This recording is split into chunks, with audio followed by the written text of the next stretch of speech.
잠시 기도하시고 주님 앞에 예배 드리도록 하겠습니다. 하나님 감사합니다. 한 주간도 저희들을 건강한 모습으로 지켜주시고 이 시간 주님 앞에 예배의 자리로 저희들을 불러 모아주시니 너무나도 감사합니다. 이 시간 이곳에 주님이 저희들과 함께 해주시고 저희들이 주님을 찬양하고 기도하고 또 말씀을 듣고 또 주님의 말씀을 따라 이 시간 온전하게 주 앞에 드리고자 하는 그런 간절한 소망으로 주 앞에 드려진 이 모든 예배의 순서 모든 것들을 주님께서 주관하시고 인도해 주셔서 주님 앞에 온전하게 영광 돌리고 주님만이 주인이 되시는 귀한 시간이 될 수 있도록 이 시간을 주님께서 복 주시고 인도해 주시기를 간절히 원하고 기도합니다.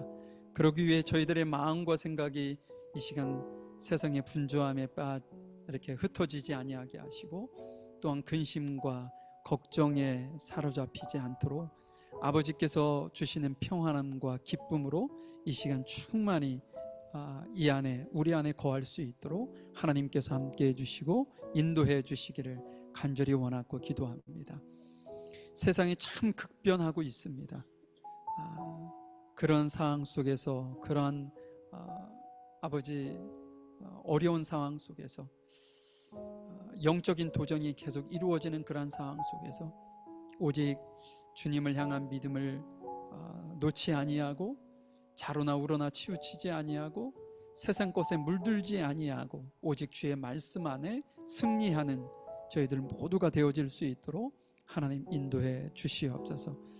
이 시간도 질병으로 인하여 고통당하고 있는 우리 귀한 성도들이 있습니다. 그들을 궁일이 보시고 주님께서 머리끝부터 발끝에 이르기까지 주님께서 어루만져 주시고 그 근원 자체를 회복시켜 주시고 인도하셔서 주님 앞에 아름다운 모습으로 건강한 모습으로 주의 나라와 의를 위해 아름답게 사용될 수 있는 귀한 성도들 될 수 있도록 인도해 주시고 함께 해 주시기를 원합니다. 이 시간도 저희들이 주님을 찬양하려 합니다. 입술의 고백으로 끝나지 아니하게 하시고 찬양의 가사 한 소절 한 소절이 우리의 신앙의 고백이 되어질 수 있도록 인도하시고 그 고백을 통해 주님만이 홀로 영광 받으시는 귀한 시간이 될 수 있도록 인도해 주시옵소서. 함께 하시는 주님의 귀하신 은혜를 감사드립니다.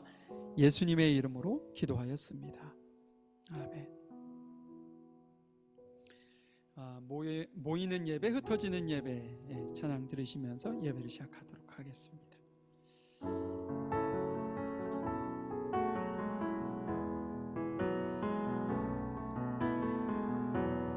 하나님 어디에나 계시죠. 교회와 가정 학교와 일터에도 하나님 이름 부르는 그곳 그곳에 주 계시니 그곳이 바로 교회라. 내가 선 그곳이 어디라도 여전히 주님 나와 함께 계시니 하나님 이름 부르며 살리 내 안에 주 계시니 우리가 바로 교회라.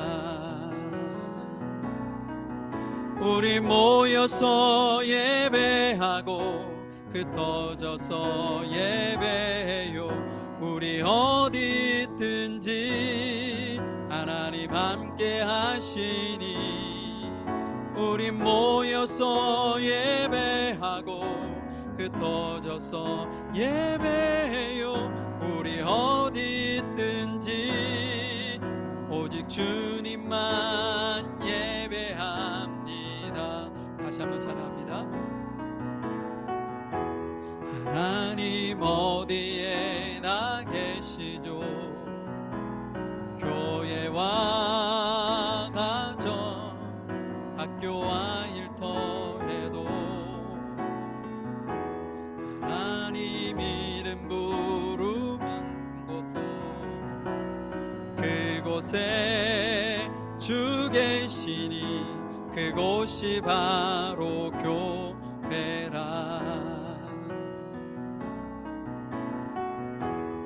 내가 선 그곳이 어디라도 여전히 주님 나와 함께 계시니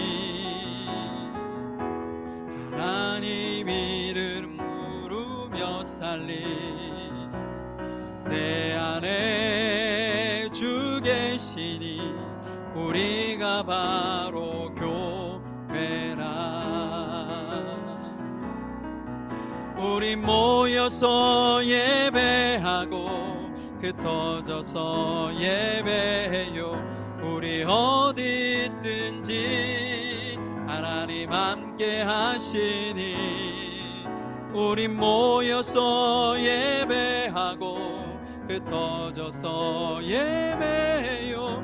우리 어디 있든지 오직 주님만. 우리 모여서 예배하고 흩어져서 예배해요. 우리 모여서 예배하고 흩어져서 예배해요. 우리 어디 있든지 하나님 함께 하시니 우리 모여서 예배하고 흩어져서 예배해요. 우리 어디 있든지 오직 주님만 예배합니다. 아멘. 다음 곡이 나의 가는 길이라는 찬양인데요. 이 찬양도 가사가 너무 좋습니다. 나의 가는 길 주님 인도하시네. 그는 보이지 않아도 날 위해서 일하시네. 주 나의 인도자 항상 함께 하시네. 사랑과 힘 베푸시며 인도하시네. 이 찬양 좀 의미를 좀 생각하시면서 주님 앞에 좀 찬양 드렸으면 좋겠습니다. 내 앞에 광야 같은 일이 벌어져 있고 내 앞이 사막같이 보일지라도 주님께서 광야에 길을 내시고 사막에 강을 만드셨던 것처럼 내 삶을 주께서 인도하시기를 소망하는 마음으로 주님을 찬양하겠습니다.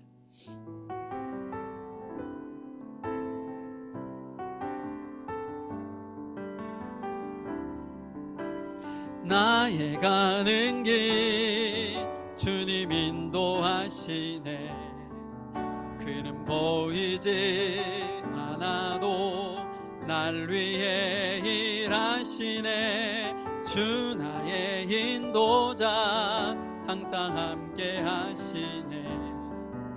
사랑과 힘 베푸시며 인도하시네. 한 번 더 합니다. 나의 가는 길 주님 인도하시네.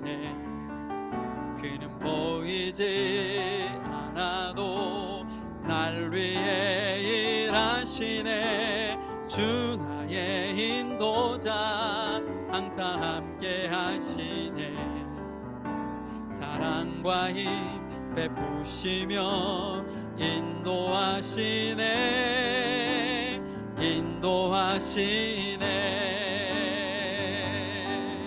광야에 길을 만드시고 날 인도해. 사막에 강 만드신 것 보라. 하늘과 땅 변해도 주의 말씀 영원히 내 삶 속에 새 일을 행하리. 나의 가는 길 주님 인도하시네. 그는 보이지 않아도 날 위해 일하시네. 주 나의 인도자 항상 함께 하시네. 사랑과 힘 베푸시며 인도하시네.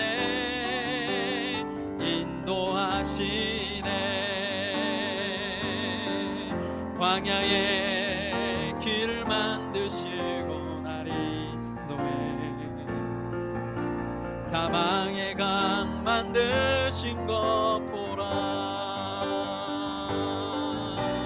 하늘과 땅 변해도 주의 말씀 영원히 내 삶 속에 새 일을 행하리. 나의 가는 길 주님 인도하시네. 그는 보이지 않아도 날 위해 일하시네. 주 나의 인도자 항상 함께 하시네. 사랑과 힘 베푸시며 인도하시네. 인도하시네. 아멘. 마지막 곡이 주 예수 내 산 소망이라는 찬양인데요. 이 찬양 들으시고 함께 좀 전에 저희가 찬양했었던 그런 어떤 찬양의 가사, 그것들을 기도 제목으로 놓고 주님 앞에 좀 기도하셨으면 좋겠어요. 우리가 어느 곳에 있든지 어떤 상황에 처해 있든지 주님께서는 우리를 그곳에서 하나님으로 오로지 예배하는 예배자로 우리를 부르고 계신다는 사실을 여러분들이 꼭 기억하셨으면 좋겠어요. 내가 힘드니까, 내가 고통스러우니까, 내가 질병으로 너무나도 힘드니까 나는 그냥 아픔에 그냥 안주하고 이것이 아니라 하나님께서 아픔을 주신 이유는 그곳에서 하나님을 예배하라고, 우리에게 기쁨을 주셨으면 그곳에서 예배하라고 우리의 상황을 그렇게 허락하신 거예요. 하늘에 나는 새도 하나님의 허락 없이는 떨어짐이 없다 말씀하셨습니다. 여러분들의 상편과 사정을 주님 앞에 좀 아뢰면서 하나님, 제가 그 자리에서 예배자로 주님 앞에 온전하게 서기를 소망합니다. 주님, 저를 좀 도와주십시오. 좀 전에 우리가 고백했던 것처럼 내 삶의 어떤 상황이 광야 같고 사막 같을지라도 주님께서 내 삶에 관여하시고, 영어 제목 자체는 내 길을 하나님께서 만드신다는 거거든요. 나의 길을 인도하신다는 게 그런 의미입니다. 하나님께서 광야의 길을 내시고 사막 같은 내 인생에 강줄기를 주께서 만들어 주십시오. 제가 주님만을 신뢰하겠습니다. 어떤 그런 고백으로 주님 앞에 기도하셨으면 좋겠고, 주님께서 나를 다스리고 나를만을 홀로 영광 받으시는 내 삶이 되기를 소망합니다. 그리고 우리 각 가정에 어려움이 있는 가정들이 있어요. 감사하게도 재영이가 뼈에 금이 가거나 부러지지 않았다고 합니다. 그러니까 비대칭으로 지금 자란 걸로 회사에서는, 병원에서는 보는 것 같아요. 그래서 추가적으로 검사가 더 있다고 하는데 얼마나 감사한지 모르겠어요. 우리 질병으로 지금 고통당하고 있고 그 치료차 한국을 방문하신 우리 성도들도 있는데 그들의 건강이 하루속히 회복이 될 수 있도록 주님이 관여하실 수 있도록 함께 위해서 기도해 주셨으면 좋겠어요. 그리고 교회를 위해서 함께 기도하시겠습니다.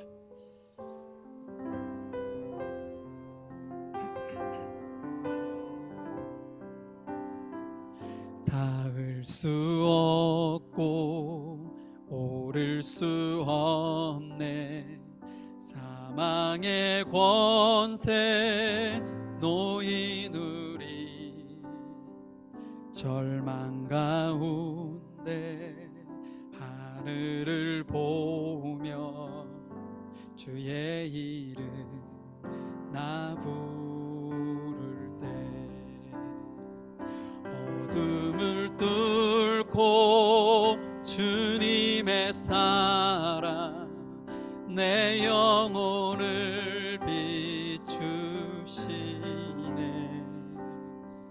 모든 것 이미 이루신 주님 주 예수 내 산 소망. 위대한 자비 형언 못하며 한없는 은혜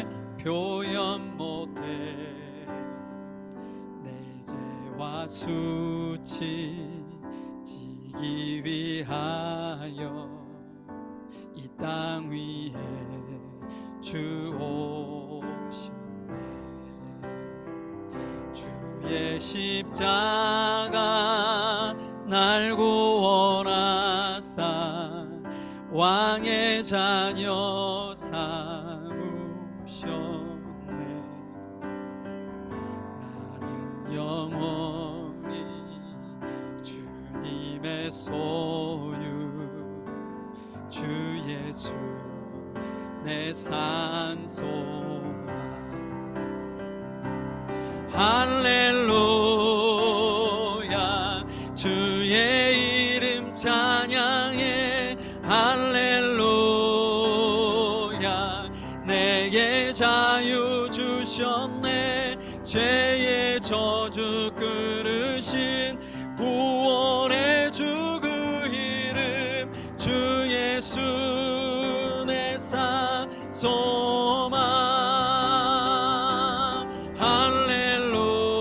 할렐루야 주의 이름 찬양해. 할렐루야 내게 자유 주셨네. 죄의 저주 끊으신 구원의 주 그 이름 주 예수 내 산 소망. 언약의 말씀 이루어지나치 주님의 호흡 시작됐네. 죽음 이기신 유다의 사자 우리의 주 부활하셨네. 내게 말씀 이루어지나치 주님의 호흡 시작됐네. 죽음 이기신 유다의 사자 우리의 주 부활하셨네. 예수 주 승리하셨네. 할렐루야 주의 이름 찬양해. 할렐루야 내게 자유 주셨네. 죄의 저주 끊으신 구원의 주 그 이름 주 예수 내 산 소망.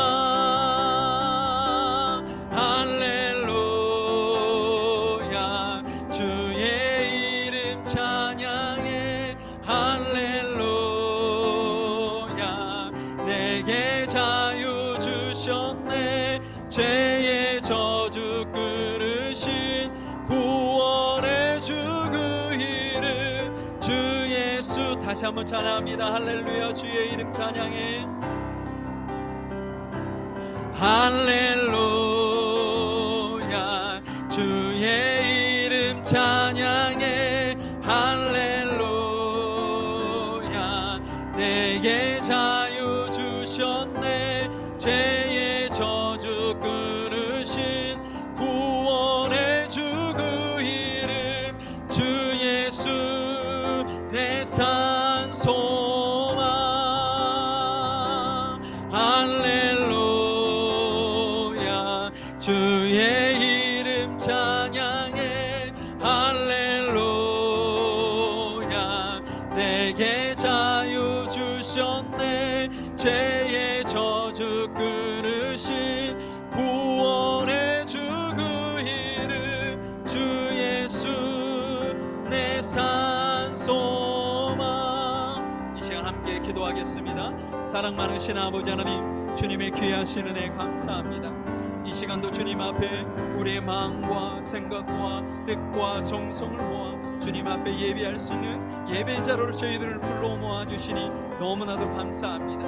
우리의 삶이 힘들고 어려운 광야와 같고 아버지 하나님 사막과 같은 상황에서도 주님께서는 저희들을 아버지의 광야의 길을 만드시고 사막의 강을 아버지는 만드셔서 저희들의 삶을 이끌어가 주시고 인도하시는, 저희들을 위하여 일하고 계시는 그 주님을 이 시간 신뢰하며 주 앞에 나아갑니다. 능력의 주여 온전케 하시는 걸어가신 주님께서 저희들을 붙잡아 주시고 인도하셔서 걸어가신 아버지 하나님 앞에 온전하게 영광 돌리며 주님 앞에 온전하게 드려지는 저희들의 모든 삶이 되어질 수 있도록 아버지 도우시고 역사해 주시기를 간절히 원하고 기도합니다. 저희 귀한 교회 아버지 하나님이여, 질병으로 인하여 고통당하는 거 있는 많은 이들이 있습니다. 그들을 긍휼히 보시고 이 시간 주님께서 머리끝부터 발끝에 이르기까지 어루만져 주시고 아버지 하나님이 함께 하셔서 회복되게 하시고 치유하게 하셔서 거룩하신 아버지 하나님의 선하신 뜻을 온전하게 이루어드릴 수 있는 귀한 은혜가 임할 수 있도록 역사하여 주시옵소서. 온전케 하시는 주님이 인도하시기를 소망합니다. 또한 저희 교회를 주님께서 인도하셔서 아름다운 교회, 온전한 공동체로 주 앞에 세워지며 거룩하신 주님 앞에 영광 돌리는 귀한 은혜가 임할 수 있도록 저희들을 도우시고 역사하시며 이 시간 오로지 주님만이 영광 받으시는 귀한 시간이 될 수 있도록 도우시고 역사하여 주시옵소서. 거룩하신 아버지 하나님, 주님의 귀하신 은혜 감사합니다. 이 시간도 저희들의 예배를 받으시기를 원하시는 주님, 우리가 처해 있는 그 상황이 곧 저희들을 예배자로 세우시는 주님께서 준비된 자리임을 저희들에게 다시 한번 깨닫게 하시는 주님, 이 시간 주님 앞에 우리를 온전하게 드려지며 주 앞에 온전하게 예배자로 주 앞에 세기를 간절히 소망하는 심정으로 이 시간 주 앞에 나아갑니다. 아버지께서 저희들을 온전하게 세워주시고 하나님의 나라와 의를 위해 아름답게 주님 주의 영광을 위해서 세워지고 나아가는 귀한 예배자의 삶을 저희들이 살아가기에 부족함이 없도록 늘 선하게 저희들을 인도하시고 함께해 주시옵소서. 하나님, 저희 귀한 성도들, 질병으로 고통당하고 있는 성도들이 있습니다. 그들을 주님께서 긍휼히 보시고 주님께서 회복시켜 주시고 치유하시고 인도하셔서 주께서 온전히 함께 하신다, 주께서 모든 것을 회복시켜 주시고 이끌어 가신다 라는 사실을 절대로 잊지 아니하고 승리하는 귀한 성도들 될 수 있도록 인도해 주시기를 간절히 원하고 기도함을 드립니다. 저희 물가심경교회가 더욱더 주님 앞에 아름다운 공동체로 세워져 갈 수 있도록 주님 도와주시옵소서. 부족하고 연약함이 참 많이 있지만 주님의 인도하심을 따라 저희들이 순종하고 살 때 주께서 놀랍게 아름답게 저희 공동체를 세워 나가실 줄 믿고 감사함을 드립니다.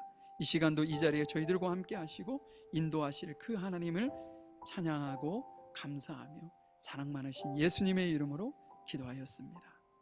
아멘. 우리 이 시간 사도신경으로 우리의 신앙을 고백하시고요, 우리 오늘은 김남지 권사님 나오셔서 저희들을 대표해서 기도 인도해 주시도록 하겠습니다.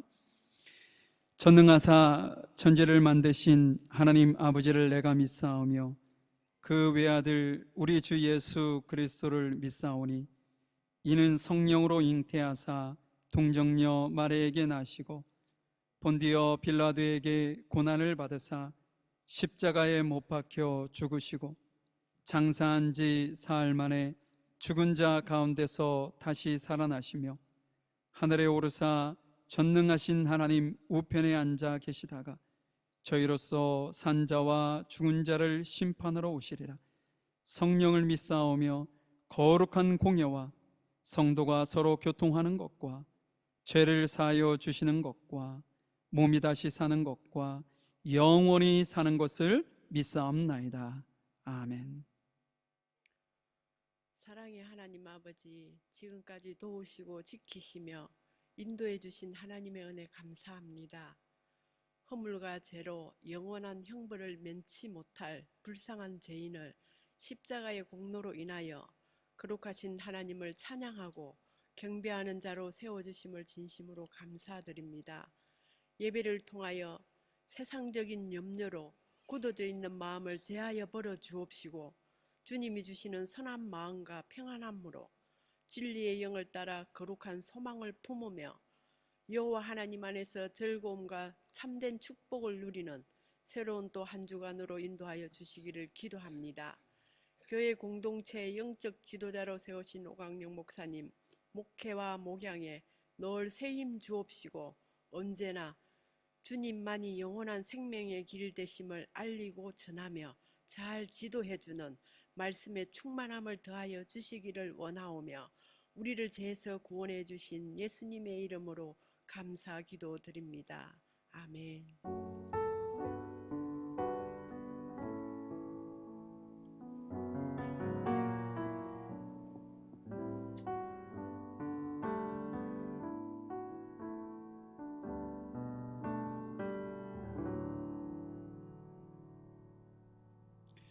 예, 오늘 말씀은 사도행전 9장 36절부터 43절까지의 말씀입니다.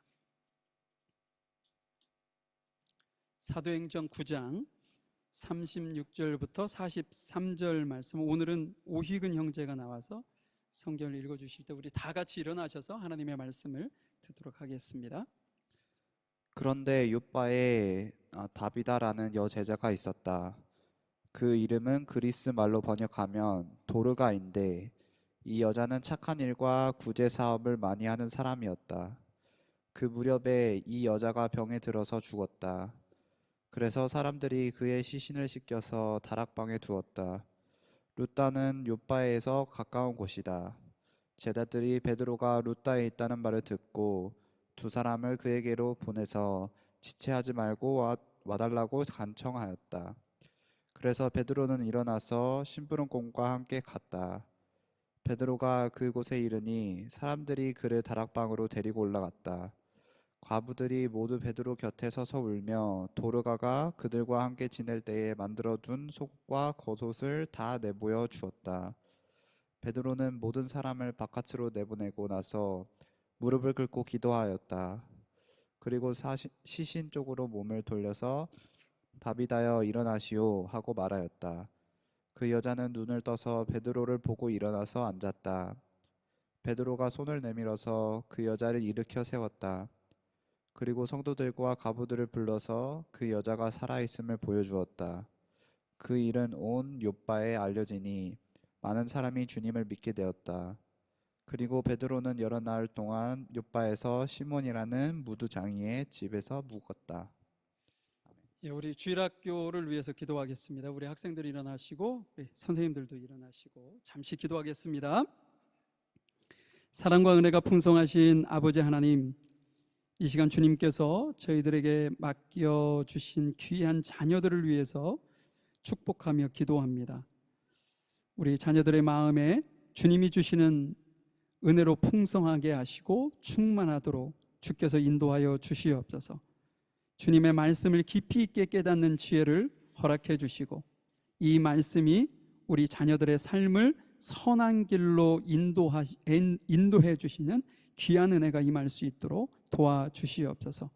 우리 자녀들에게 지혜와 지식과 총명과 명철의 신을 부어주셔서 하나님 말씀뿐 아니라 세상의 학문을 하는데도 뒤떨어지지 아니하도록 주님께서 은혜 가운데 인도하여 주시옵소서. 공부하며 일하는 바쁜 상황 속에서도 주일학교를 위해서 헌신하는 우리 사랑하는 교사 선생님들을 위해서도 주님께서 감당할 수 있도록 은혜를 베풀어 주시고 그들의 입술에 주님의 말씀을 주셔서 전하는 말씀이 우리 귀한 자녀들의 마음판에 새겨지게 하시고 풍성한 열매를 맺도록 축복하시고 인도하여 주시옵소서. 우리 주일학교가 더욱더 은혜 가운데 말씀으로 풍성하는 귀한 공동체가 되어지기를 간절히 소망하며 사랑 많으신 예수님의 이름으로 기도하였습니다. 아멘. 저희가 지난주에는 믿음과 회복이라는 제목으로 같이 말씀을 나눴었습니다. 믿음과 회복. 지난 시간에도 변함없이 베드로와 애니아라는 그 사람이 이렇게 만나게 되죠.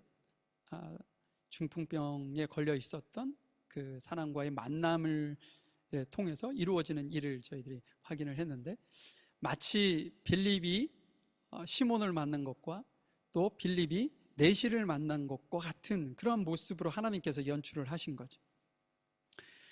베드로를 통해서 8년 동안 스스로 아무것도 할 수 없었던, 어찌 보면 영적으로도 침체되어 있었고 육체적으로는 말할 것도 없이 여러 가지 어려움에 처해 있었던 그에게 믿음을 넣어준 거지.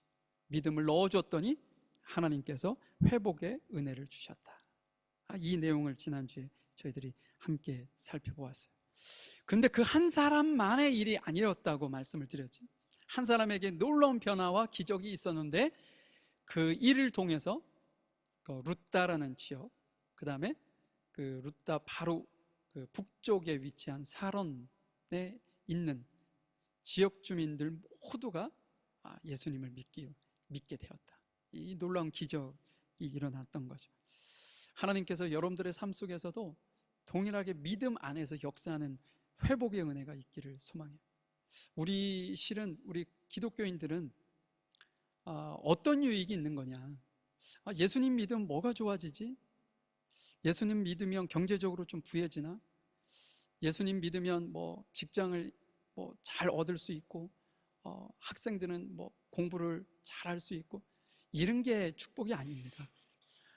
하나님 안에서 우리가 믿음이 생기는 그 순간부터 어떤 변화가 있냐면요, 회복의 은혜가 있는 거예요. 그 전까지 가난함에 쩌들려 있었다면 그때부터 회복이 되는 거예요. 영적으로 침체되어 있었다면 그때부터 회복이 되는 거예요. 무엇을 통해서요? 믿음을 통해서. 그래서 우리 신앙인들은 믿음을 바라보고 가는 것이지 그 다른 것을 바라보고 가는 게 아니에요. 믿음을 바라보고 갔더니 건강이 회복이 되었어요. 믿음을 바라보고 갔더니 경제적으로도 회복이 되었어요. 이런 은혜가 있는 것이지, 그걸 따라갔기 때문에 내가 믿음의 사람이다, 이게 아니라는 거죠. 지난주에 베드로를 통해서 만났던 애니야를 통해서 그런 일이 벌어졌는데, 그런 놀라운 축복이 여러분들 안에 있기를 바라요. 계속 끊임없이 여러분들 안에 회복이 일어나기를 바랍니다. 원망과 그 아픔, 어떤 시기 질투, 이런 것이 여러분들을 지배하지 않게 만들어야 돼요. 믿음이 있으면 그것이 회복이 됩니다. 자, 오늘은 지난주에 이어서 속히 와달라 부탁하라, 이제 그냥 본문에 있는 내용을 제목으로 좀 제가 잡아봤는데요, 어떤 내용인지 한번 한 절 한 절 읽어가면서 확인을 해보도록 하죠. 자, 36절의 말씀입니다. 요바에 다비다라는 여제자가 있었습니다. 그 이름은 그리스어로 하면 도르가인데 그 뜻은 사슴입니다. 다비다는 언제나 착한 일을 하고 가난한 사람을 돕는 일을 했습니다. 여기 보니까 이름이 두 개예요, 그죠? 다비다인데 그리스어 말로 헬라어로 표시하면 도르가, 근데 그 뜻이 사슴이다, 이렇게 되어 있어요. 근데 이 원뜻은요, 아름다움이라는 뜻을 가지고 있습니다. 아름다움. 사슴도 아름답죠. 지금 다비다라는 이름이 아름다움이라는 뜻이 있는데, 우리 부모들은요, 그 아이가 태어나면 이름을 지어주잖아요, 그죠? 그 아이를 보면서 우리 한글 이름도 실은 한자를 쓰긴 하지만, 그 중국 사람들이 보면 왜 그 이름을 썼어? 이렇게 얘기하는 경우가 많대요. 그러니까 글의 조합이 잘 안 맞는 이름을 쓰는 경우가 많다는 거죠. 그것이 이제 우리의 원래 언어가 아니었으니까 그럴 수는 있는데, 이 히브리어는요, 이 뜻글자예요. 모든 글에는 다 의미가 다 붙어 있습니다. 그러면 지금 이 부모가 다비데가 태어나는 그 순간, 그 아이를 딱 보는 순간 이 아이가 정말 아름답게 살았으면 좋겠다 라는 그런 어떤 기대감을 가지고 다비다라는 이름을 지었을 거라는 거죠. 부모의 어떤 그 바람이 어떻게 그 소원 때문에 그렇게 이루어진 것은 아니겠지만 그 부모의 바람이 그대로 이루어졌어요. 이 다비다는 정말 아름다운 삶을 살았습니다. 어떻게 살았는지, 그에 대한 평이, 사람들이 그를 바라보면서 저 사람은 저런 사람이야 라는 평판이 어떻게 있었냐면, 36절에 보니까 언제나 착한 일을 하고 가난한 사람을 돕는 일을 했습니다. 여러분, 이거보다 더 아름다운 삶이 있을 수 있을까요? 누군가에게 보이기 위해서 하는 것도 아니고 자신의 의를 드러내기 위해서 하는 것도 아닌, 정말 언제나 늘 착한 일을 하고 가난한 사람들을 돕는 일들을 했다. 그런데 그녀가 이렇게 살 수 있었던 이런 헌신들이요, 그의 타고난 성품 이런 것 때문에 그런 것이 아니에요. 실은 그에게 믿음이 있었기 때문이라는 거죠. 그걸 어떻게 할 수 있느냐? 그 믿음이 있었기 때문에 예수님의 어떤 가르침을 따랐고요, 그 당시에 초대교회가 추구했던 그런 어떤 가치, 그런 것들을 따랐다는 거예요. 뭘 통해요? 믿음을 통해서 그것을 쫓아갔다는 거죠. 한번 보도록 하죠. 왜 그런 일이냐? 여러분, 예수님의 3년 그 광야 기간을 한번 생각해 보세요. 그 3년 동안 공생의 생애를 예수님께서 뭘 강조하셨나요? 이웃을 사랑하고 소외된 사람들을 돌보라는 가르침을 거의 줍니다. 예수님께서 찾아갔던 이들이 누구냐? 소외된 사람들, 가난한 사람들, 병든 사람들, 어려움에 처해 있는 사람들이에요. 여러분들, 선한 사마리아인에 대한 어떤 가르침을 여러분들 그 비유의 말씀을 들었을 거예요. 어디를 가다 강도를 만난 사람이 있어서 거의 태반 죽게 되었는데, 제사장이 지나가다 보고 그냥 지나가고, 레인이 가다가 보았는데 그냥 지나가고, 결국 누가 그를 돌봐요? 사마리아인. 그를 데리고 주막으로 데려가서 그를 돌보고 떠나기 전에는 돈을 남겨주면서 이 사람을 계속적으로 치료해달라. 예수님께서 묻죠. 누가 이 사람의 이웃이냐? 제자는 한결같이 선한 사마리아인이라고 얘기합니다. 예수님께서 우리에게, 제자들에게 당부를 뭐라고 그래요? 너희들도 그와 같이 살아라. 이웃이 되어주어라. 이게 예수님이 공생의 3년 동안 제자들과 많은 사람들 앞에서 본을 보이신 것이고 가르침이에요. 지금 다비다가 하나님의 말씀을 알았기 때문에 이 예수님의 말씀에 철저히 자신의 삶을 맞춰가며 사는 거죠. 그렇게 살기는 힘들고 어렵겠지만 그것이 주님이 원하시는 길이고 그것이 복된 길이라는 것을 그는 알았던 거죠. 또 초대교회 성도들도 마찬가지였습니다. 여러분, 우리가 이제 설교에서도 앞부분에서 다뤘는데, 그 초대교회 성도들이 어떻게 했다고요? 자신의 재산을 가지고 교회에 헌금하고 그 헌금을 통해서 어떻게 해요? 가난한 사람들과 나누었다. 그래서 그 글귀가 기가 막혀요. 가난한 자들이 하나도 없었다. 그 무리 가운데는 가난한 사람이 있을 수 없는 거예요. 가진 자들이 그를 도왔기 때문에 그런 것이죠. 여러분들, 매년 그 세계에서 이렇게 추수되어지는 곡물이요, 전 세계 인구가 충분히 먹고도 남을 정도로 재배가 된답니다. 그런데 실은 매년 몇십만 명의 사람이 굶어서 죽어가죠. 왜 그런가요? 우리 인간들의 욕심 때문입니다. 제가 어느 기상가 거기에서 그런 걸 보았어요. 이 전 세계의 정보와 금융과 이런 것을 지배하는 그룹들이 있다는 거예요. 근데 그 사람들이 위성으로 전 세계의 어떤 사진을 쫙 찍으면 그 해 무엇이 흉년이고 무엇이 풍년일 것을 대략적으로 알 수 있답니다. 그럼 그들이 매점매석을 하는 거예요. 미리 사들여서 비싸게 파는 형식이 되는 거죠. 실은 옥수수가 잘 되면 그것이 그 많은 사람들의 식량으로도 가지 않습니까? 가축의 식량으로도 가지만, 근데 그것을 미리 자기들이 손을 써서 유통을 좀 줄이고 썩어 나가도 비싸게 팔기 위해서 욕심을 부리는 인간들의 모습 때문에 이 굶어 죽는 사람들이 생긴다는 거죠. 지금 그 초대교회 성도들은 그 내 이웃의 어떤 어려움이 자신의 어려움처럼 생각했던 거예요. 그래서 그의 어려움을 돕기 위해서 서로 힘을 모으고 함께 했던 거죠. 자신의 어떤 이기적인 욕심을 내려 놓았던 것입니다. 뒤에서도 우리가 잠시 살펴보겠지만 다비다는 자기의 경제적 부를 가난한 이웃, 과부들에게 이렇게 쓰는 모습이 나와요. 그렇기 때문에 지금 어떤 예수님의 가르침을 따르고 초대교회 성도들의 어떤 가치를 따르는 그 모습이 우리가 보았을 때 그 이름에 걸맞는 아름다운 삶을 다비다가 산 것처럼 우리 눈에는 보여지는 것이죠.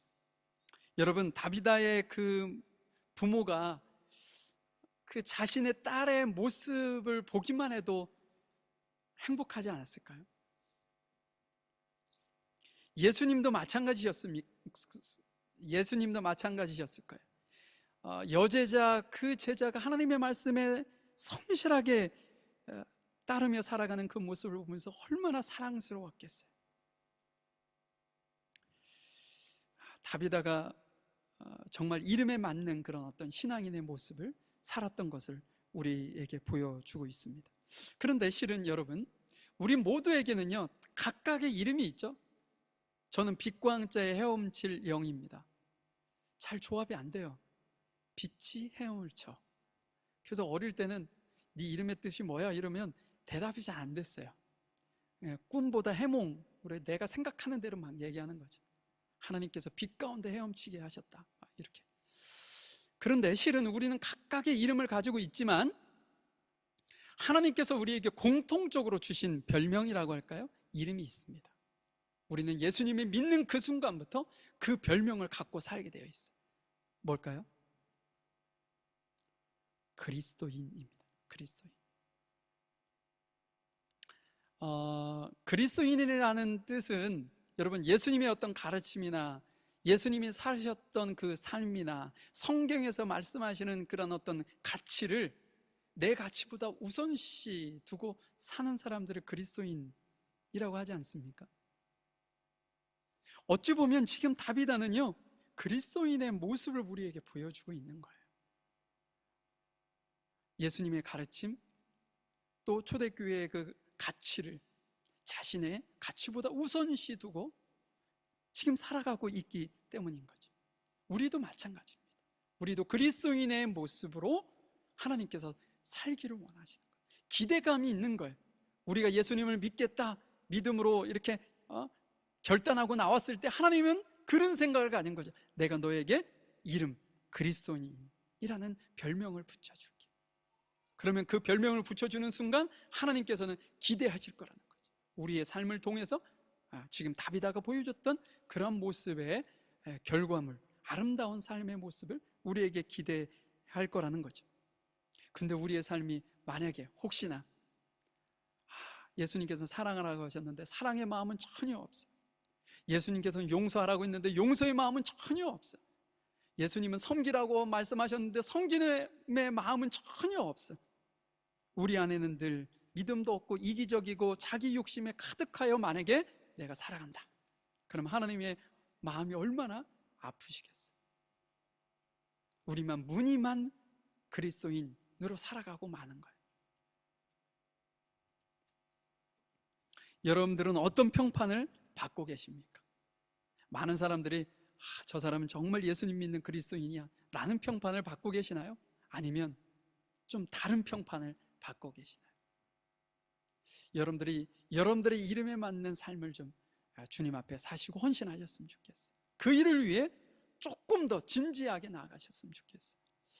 얼마 전에 여러분들 백인천 감독 아시나요? 우리 한국에서는 영원한 그 타율을 4할 1분 6리였나?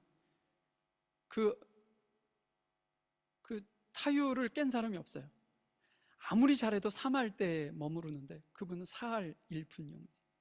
근데 지금은 그 뇌경색 3번으로 손발을 스스로 잘 못 쓰더라고요. 그래서 휠체어에, 그것도 이렇게 지인들 집을 이렇게 전전긍긍하면서 사시는데 그분이 방송을 한번 나왔어요. 그의 제자이며 같은 동료였던 지금 현 감독이 그분에게 자기 모교에 가가지고 학생들을 이렇게 지도할 수 있도록 특별하게 배려를 한번 해준 적이 있어요. 근데 그분이 그 아이들의 이렇게 지도하면서 그렇게 기뻐하더라고요. 근데 묻습니다. 당신에게 야곱은 무엇이냐? 근데 그분이 하나도 이렇게 망설임 없이 뭐라고 했냐면 자기에게 야구는 생명입니다. 그러면서 아이들에게 그렇게 얘기하는 거예요. 너가 야구로 성공하고 싶어? 그러면 목숨을 걸어. 그러면 안 될 게 없다. 이건 전 신앙과는 조금 괴리가 있는 이야기이긴 하지만 그에게는 그런 신념이 있었다는 거죠. 근데 저는 그 얘기를 딱 듣는 순간 저에게 그런 질문이 들더라고요. 너는 예수님을 목숨을 내놓듯 예수님을 믿고 있냐? 라는 질문이 저에게 자연스럽게 그냥 되더라고요. 여러분들은 어떠세요? 여러분들의 이름에 맞게 여러분들에게 주어진 그 어떤 삶의 모습에 그 삶의 무게가 무겁겠지만 그 무거운 삶의 무게를 여러분들의 힘의 능력으로 스스로 지려하십니까? 아니면 주님과 그 믿음의 어떤 인도하심을 받아서 주님과 함께 지려고 하십니까? 여러분들 믿음으로 승리할 수 있기를 바라요. 자, 베드로 그러니까 37절부터만 보면 그런 상황이 이렇게 바뀝니다. 37절입니다. 베드로가 룻다에 머물고 있는 동안, 지난주에 우리가 살펴본 그 룻다에 그런 일들을 하고 있는 동안에 이 일이 벌어진 것 같아요. 다비다가 병이 들어 죽고 말았습니다. 사람들은 다비다의 시신을 씻어 다락방에 두었습니다. 룻다는 욥바에 가까운 곳에 있습니다. 욥바에 사는 제자들이 베드로가 룻다에 있다는 말을 듣고 두 사람을 베드로에게 보내어 속히 와달라고 부탁했습니다. 여러분, 다비다가 몇 살인지는 잘 모르겠어요. 그런데 어느 날 갑자기 병이 들어 죽게 되었습니다. 너무 안타까운 일이 벌어진 거죠. 여러분, 죽음은요 누구에게나 옵니다. 하나님께서 정해놓으신 보편적 어떤 진리예요. 예수님을 잘 믿고 예수님을 안 믿고 자기 뜻대로 살든 그리스도인이든 비그리스도인이든 상관없이 모든 이에게는 죽음이 찾아옵니다. 단 죽음 이후에 하나님께서 어떻게 하는 우리를 바라보시면서 평가가 남아있는 것만 다른 거죠. 나를 하나님께서 칭찬하실 것인지 나를 책망하실 것인지 이것만 다른 거예요. 모든 사람에게 죽음은 동일하게 찾아옵니다. 지금 다비다도 어찌 보면 더 오래 100세고 200세고 300세고 살았으면 좋겠는데 어느 날 병이 들어 일찍 죽게 되었던 것 같아요. 그의 죽음을 바라보는 이들의 마음이 얼마나 아팠겠습니까? 많은 사람들이 그의 어떤 죽음에 가슴 아팠던 것은 아까 우리가 말씀드렸던 것은 그가 아름다운 삶, 가난한 자를 돕고 또 착한 일을 했던 그 모습 때문에 더 마음이 아팠는지도 모르겠어요. 그런데 그 슬픔에 처해 있던 성들이 이상한 결단을 합니다. 이상한 일을 벌이기 시작해요. 뭐냐? 룻다에 있는 베드로에게 두 사람을 보내어 속히 욥바로 와달라고 부탁하게 합니다. 요즘 언어로 표현한다면 신방이겠죠. 베드로에게 저희 집에 신방 좀 와주세요 라고 사람을 지금 보내는 거죠. 제가 지도 하나 가져왔는데 지난주에도 제가 잠시 보여드렸었는데요. 예루살렘이 이게 이제 누여 있어서 이런 모습입니다. 예루살렘에서 쭉 서쪽으로 내려오면 룻다가 있고 룻다에서 욥바 항구 도시, 그 당시 아주 유명한 항구 도시죠. 솔로몬이 성전을 짓기 위해서 여러 가지 나무니 목재니 이런 걸 이렇게 들여오잖아요. 그때 다 이 욥바라는 항구를 통해서 다 들여왔었습니다. 그 당시만 해도 아주 유명했던 그 욥바에서 지금 벌어지는데 욥바와 룻다는 한 18km, 15km 정도 그렇게 멀지 않은 곳에 있다고 합니다. 자, 그렇다면 이 멀지 않은 곳에 있으니까 베드로를 이렇게 초청할 수 있죠. 신방을 와달라고 부탁을 할 수 있겠죠. 그러면 그들이 어떤 기대를 가지고 베드로를 요청했을까요? 죽은 다비다를 보면서 베드로가 떠올랐어요. 그래서 제자를 이렇게 신방을 요청하자라는 마음을 가졌을 때는 이들에게 무엇인가 기대하는 것이 있기 때문에 그럴 거 아니에요. 뭐 베드로에게 와가지고 염을 해서 장사 지내는 걸 도와주세요, 이걸 때문에 한 거 아니잖아요. 벌써 본인들은 염을 다 했습니다. 시체를 깨끗하게 씻어서 다락방에 올려놨어요. 그렇지만 그들이 무엇인가 기대감이 있었기 때문에 베드로를 부릅니다. 초청을 합니다.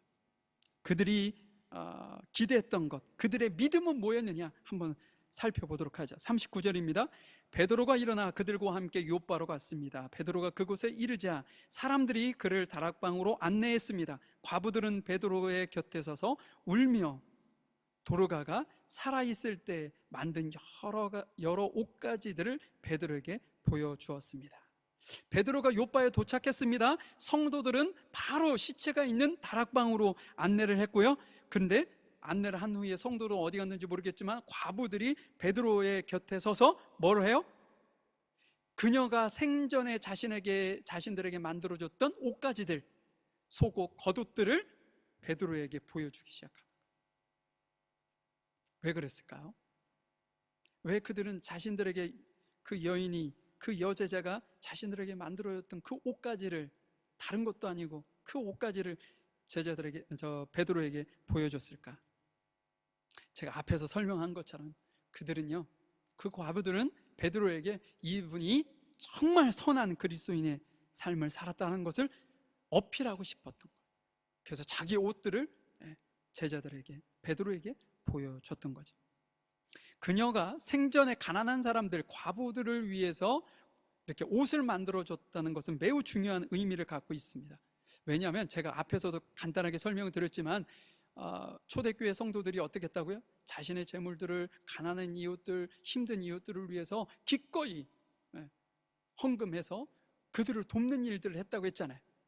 당시에 지금은 뭐 옷이 참 흔한데 기계가 발달해서 그렇죠. 그런데 그 당시만 해도 이 옷은요 아주 비쌌습니다. 그러면 그 말은 무슨 얘기죠? 다비다에게 경제적 부담이 있었던 거죠. 한두 벌도 아니고 많은 과부들에게 그렇게 옷을 지어서 줄 수 있다는 것은 경제적 부담을 감수한 거예요. 마치 초대교회 성도들이 교회에 헌금해서 가난한 이웃들을 돕게 한 것과 같다는 거죠. 그런데 거꾸로 과부들은 경제적으로 누군가가 도울 수 없는 형편이에요. 그렇죠? 누가 보호하는 보호자가 없어요. 남편이 없으니까. 그런 사람들에게는 이것은 너무나도 큰 도움이었다라는 거죠. 그리고 고대 사회에서는요, 이스라엘에서는 이 옷이 쓰임새가 참 많이 있었어요. 첫 번째는 뭐냐? 이 낮에는 햇빛이 강하잖아요. 그럼 그것이 그늘이 되었어요. 근데 밤에는요, 거꾸로 너무 추워요. 그래서 그것을 덮고 자는 이불로 썼다고요. 그래서 누군가에게 누가 돈을 빌려가지고 옷까지도 담보로 잡았다 그러면 저녁이 되기 전에 돌려줘야 돼요. 그것이 성경에 나와 있는 법이었어요, 그 당시. 왜냐? 이 옷을 돌려주지 않으면 밤에 얼어 죽을 수도 있기 때문인 거죠. 그렇기 때문에 이 옷이라는 것은 아주 그 당시에 가장 기본적인 필수품인데 그 값이 저렴하지 않았다. 근데 다비다가 자기의 경제적 부담을 무릅쓰고 그 과부들에게 이것을 만들어서 계속적으로 공급한 것은 그들의 생명을 지키는 일에 이 다비다가 헌신했다라는 것을 우리에게 말해주는 것이죠.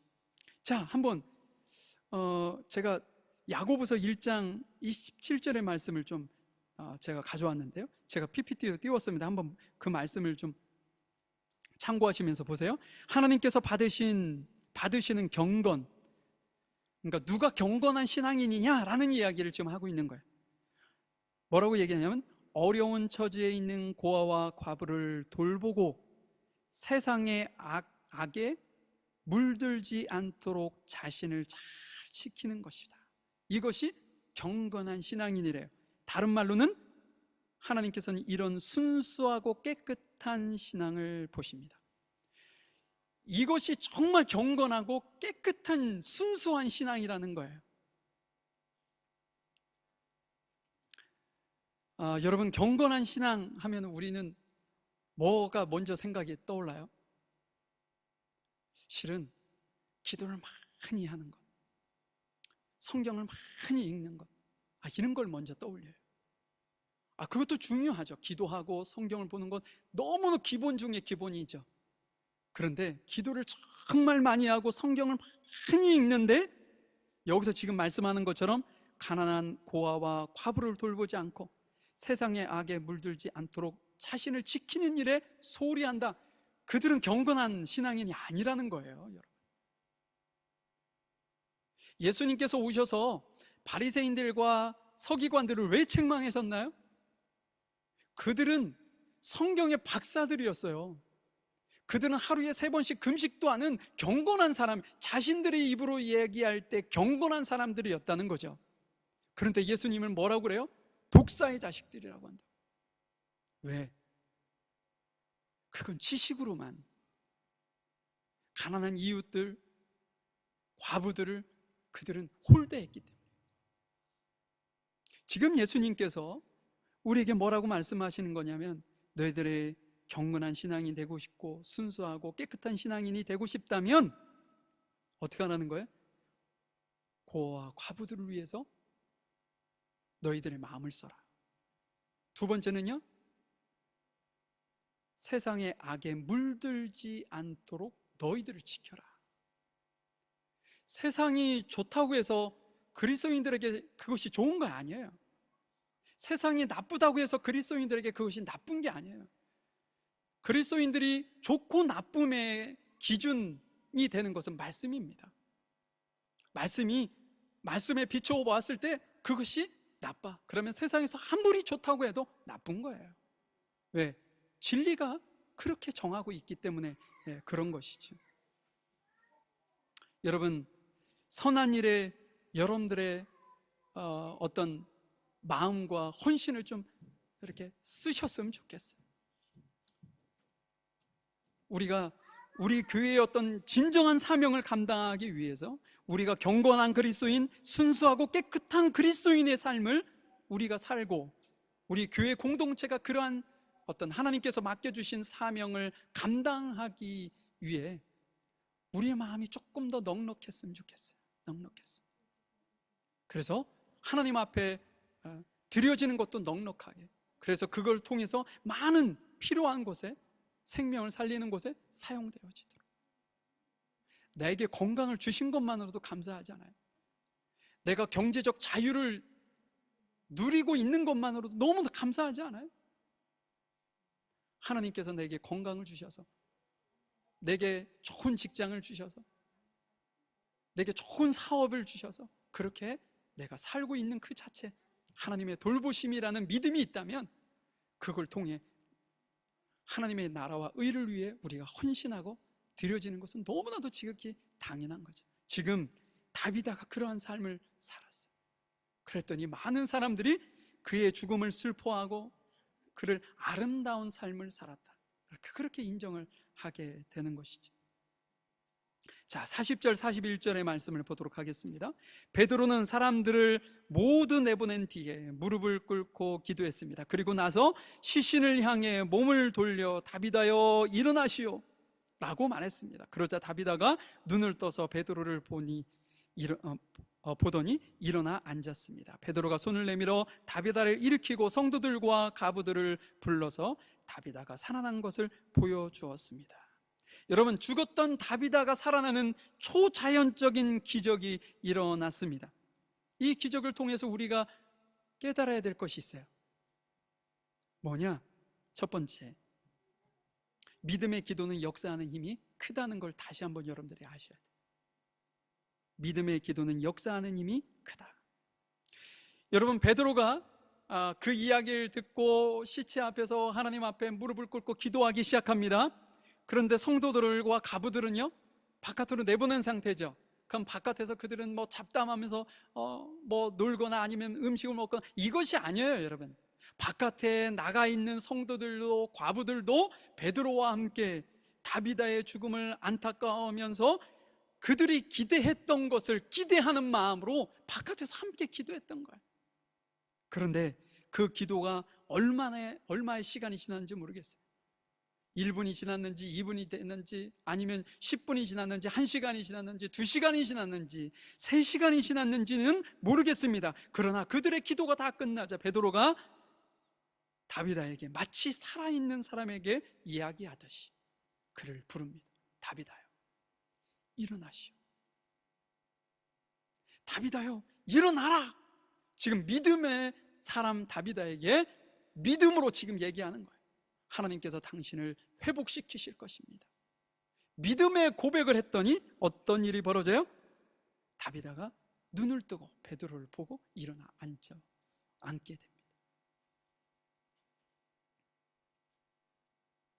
마태복음 21장 22절에 보면 너희가 믿고 기도로 구하는 것은 모두 받을 것이다 라는 말씀을 하셨어요. 예수님께서 그 말씀을 제자들에게 하시면서 왜 그런 얘기를 했겠어요? 기도하라는 거죠. 어떤 상황과 형편에 있든지 어떤 아픔과 질병이 있든지 기도하라는 거예요. 기도하라는 거예요. 제가 어렸을 때는 항상 머리 아프다 이런 걸 달고 살았어요. 제가.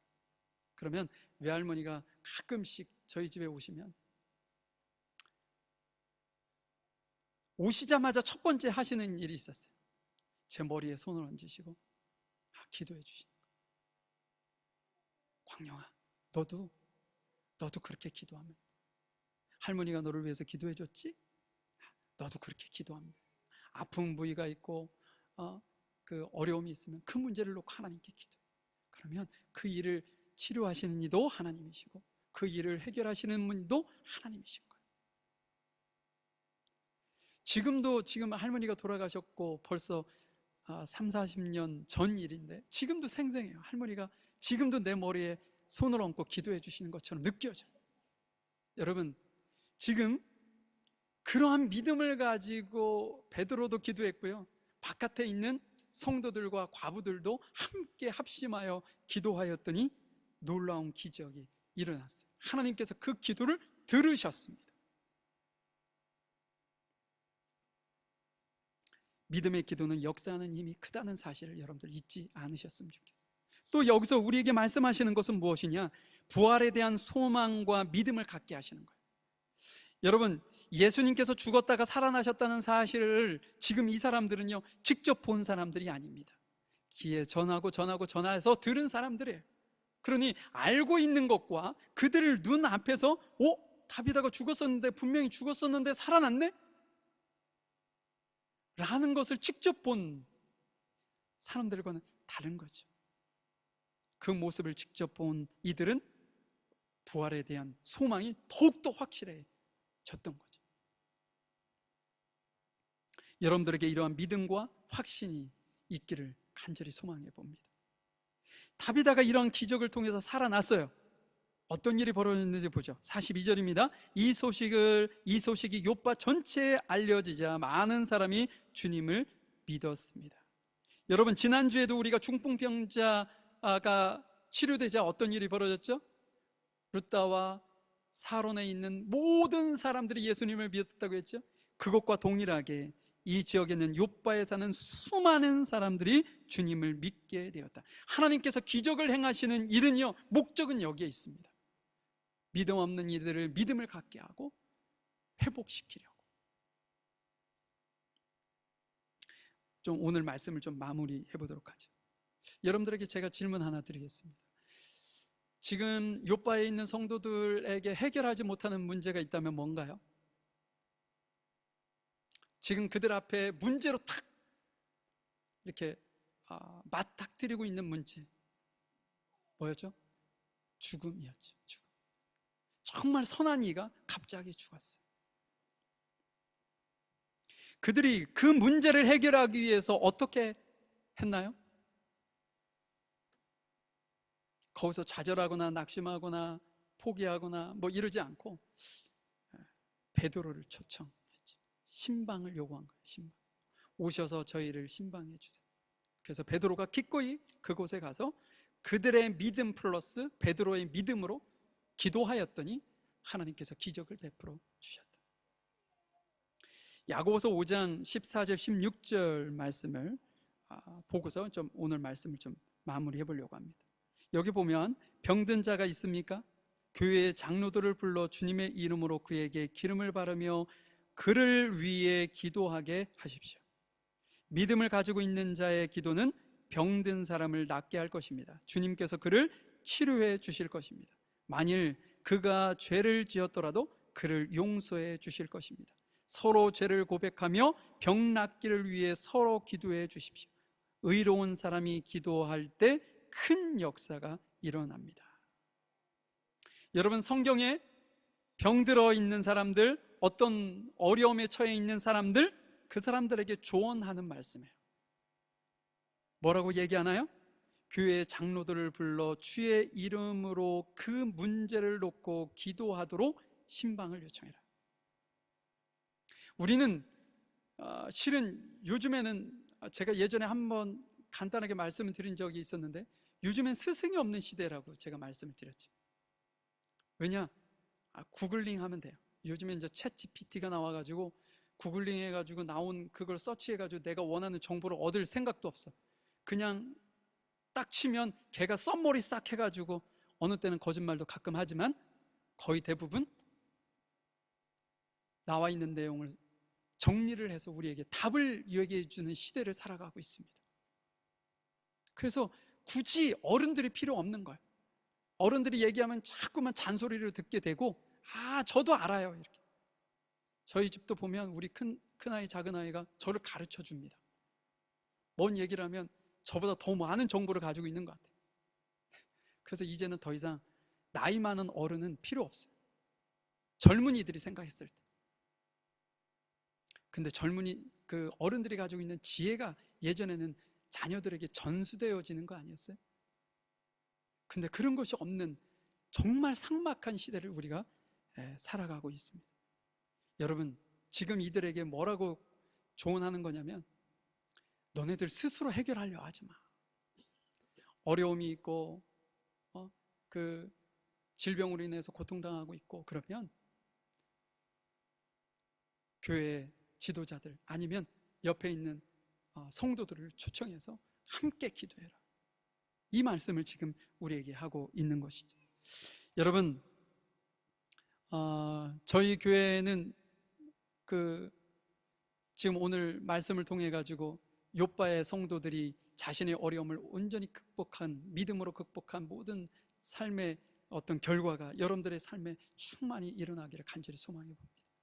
여러분들 믿음을 가지시고요, 여러분들에게 주어진 일들을 스스로가 아닌 주님의 도우심을 얻기 위해 필요한 이들을 조언을 얻기도 하고 도움을 받기도 해서 서로 함께 기도해 주면서 여러분들의 삶이 승리의 삶으로 온전히 주 앞에 세워지기를 간절히 소망해 봅니다. 오늘 설교 좀 길었는데요, 우리 잠시 기도하고 제가 기도하도록 하겠습니다. 사랑과 은혜가 풍성하신 하나님, 감사합니다. 욥바에 있던 그 성도들에게 정말 해결할 수 없는 정말 엄청난 어려움이 그에게 닥쳐왔지만, 그들 안에 있는 하나님에 대한 신뢰하는 믿음과 또 베드로를 불러서 함께 연합하여 기도하여 그 모든 문제들을 해결해 나가는 그의 모습을 보게 되었습니다. 하나님, 다비다의 진정한 신앙인의 모습을 보았습니다. 주님, 우리의 삶에 동일한 은혜가 있기를 소망합니다. 우리가 참된 그리스도인의 삶을 저희들이 살아갈 뿐더러 우리의 어렵고 힘든 것을 교회 공동체에 서로를 위해서 기도해주고 서로를 위해서 협력하고 돕고, 그러는 가운데 하나님의 나라와 의가 우리 안에 온전히 이루어지는 놀라운 기적들을 저희들이 경험할 수 있도록 인도하시고 함께해 주시옵소서. 저희들을 사랑하시고 인도하시는 주께 감사드리며 사랑 많으신 예수님의 이름으로 기도하였습니다. 아멘. 우리 469장 새 찬송가 412장 1절하고 4절만 찬양하고 준비하신 예물 드리도록 하겠습니다.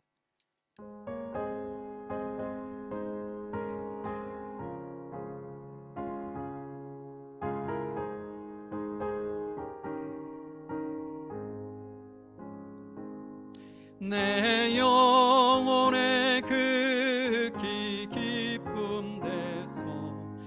맑은 가락이 울려나네. 하늘 곡조가 언제나 흘러나와 내 영혼을 고이 싸네. 평화 평화로다 하늘 위에서 내려오네. 그 사랑의 물결이 영원토록 내 영혼을 덮으소. 4절입니다. 이 땅 위에 험한 길 가는 동안 참된 평화가 어디 있나. 우리 모두 다 예수를 친구 삼아 참 평화를 누리겠네. 평화로다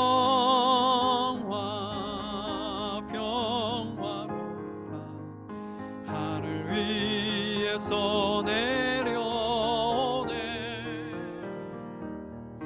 그 사랑의 물결이 영원토록 내 영혼을 덮으소서.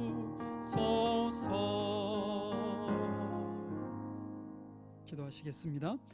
사랑과 은혜가 풍성하신 하나님, 주님의 귀하신 은혜 감사합니다. 이 시간 주님 앞에 믿음의 마음으로 주님 앞에 진정한 예배자가 되고자 하는 예배자의 어떤 마음을, 믿음을 가지고 이 시간 주님 앞에 예배하면서 감사헌금, 주일헌금, 11조, 성경헌금 갖가지 헌금으로 주님 앞에 이 시간 드린 우리 귀한 성도들을 보시고 은혜를 베풀어 주시며 하늘의 신령한 곳과 땅의 기름진 곳으로 흔들어 넘치도록 채워주셔서 저들의 삶이 은혜가 있게 하시고 풍성함이 있게 하시고 많은 이들을 돕고 섬기는 귀한 일꾼들로 주 앞에 세워지기에 부족함이 없도록 은혜로 인도하여 주시옵소서. 이 예물이 사용되어지는 곳곳마다 생명을 살리는 귀한 곳에 사용되어지게 하시고 아낌없이 주의 영광을 위해 헌신하는 귀한 교회 되어질 수 있도록 은혜를 베풀어 주시옵소서. 지금은 우리 주 예수 그리스도의 크신 은혜와 아버지 하나님의 무한하신 사랑하심과 성령님의 인도하시고 내주하시고 교통하심, 정말로 주님께서 기대하시는 모습으로 살기를 원하고 또한 늘 믿음의 마음으로 서로를 위해 기도하고 협력하고 주의 나라와 의를 위해 헌신하기를 소망하는 우리 귀한 성도들 머리 위에와 이들의 가정과 사업장 일터 위에 학업 위에 지금부터 영원히 함께 하시기를 간절히 축원하옵나이다. 아멘.